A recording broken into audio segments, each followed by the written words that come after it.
Sean todos muy bienvenidos a esta nueva serie de resúmenes de la Escuela Sabática Joven.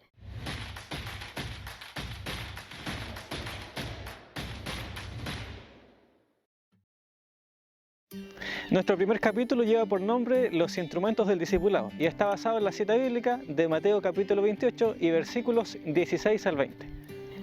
A lo largo de la era cristiana, comenzando con aquel pequeño grupo de creyentes que quedaron después de la ascensión de Cristo al cielo, la iglesia cristiana siempre se ha caracterizado por diferentes periodos y énfasis. Mientras que algunos periodos se caracterizaban por el ensalzamiento de las doctrinas, otros periodos se caracterizaban por aquellos mártires que morían a causa de la fe.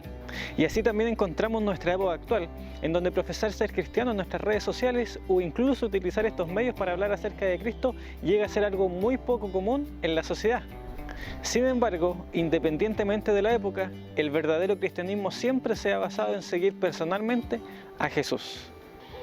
Allí en Mateo capítulo 28 y versículos 16 al 20, Jesús se encuentra con los 11 discípulos en Galilea y los envía a cumplir la tarea más importante que algún ser humano hoy en día pudiera llevar a cabo, la tarea de hacer discípulos.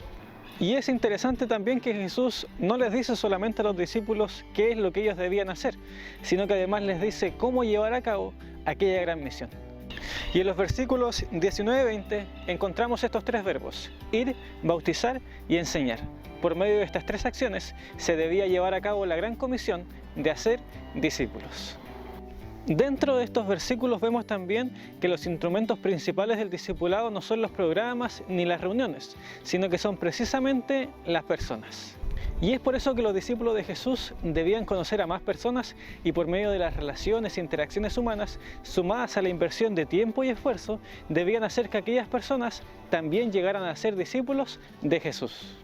Por lo tanto, la tarea de hacer discípulos no se limita a que una vez a la semana invites a un amigo a la iglesia y el resto de la semana te olvides de él, sino que tiene que ver con todo el tiempo y el esfuerzo que tú inviertes para guiar a aquella persona a los pies de Jesús. Algo muy lindo de la vida y el ministerio de Jesús es que Él enseñó y discipuló no solamente por medio de sus palabras, sino que lo hizo principalmente por medio de su ejemplo. Los discípulos aprendieron a orar al escuchar a Jesús orar. Ellos aprendieron la importancia y el valor de las Escrituras al ver cuán importantes estas eran para Jesús. En fin, todo lo que aprendieron de Él, lo aprendieron principalmente por su ejemplo. Según Juan capítulo 13, versículo 15, nosotros hoy en día debemos seguir el ejemplo de Jesús y hacer las cosas como Él las hizo. Por lo tanto, en nuestra tarea hoy en día de hacer discípulos, debemos dar un buen ejemplo a quienes nos rodean, así como Cristo dio un buen ejemplo a quienes lo rodeaban. Porque un buen ejemplo y una vida que dé testimonio del amor de Jesús es más poderosa que un montón de palabras o discursos. Es interesante también que según lo que dice Jesús en Mateo capítulo 23 y versículo 15, los fariseos también hacían discípulos, pero como ellos eran hipócritas, sus discípulos también llegaban a ser hipócritas e incluso más que ellos. Esto nos enseña que para vivir un buen discipulado y para ser verdaderos discípulos de Jesús, entonces en primer lugar nosotros mismos debemos ser verdaderos discípulos y seguidores de Jesús. Y te pregunto, ¿eres un verdadero discípulo de Jesús? ¿Estás viviendo aquel llamado que Él en algún momento te hizo?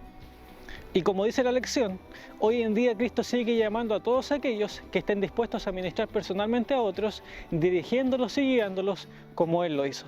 Esa fue su misión y esa debería ser nuestra misión. Que Dios te bendiga, querido amigo, y recuerda cada día estudiar tu Biblia y tu escuela sabática joven. Nos vemos la próxima semana.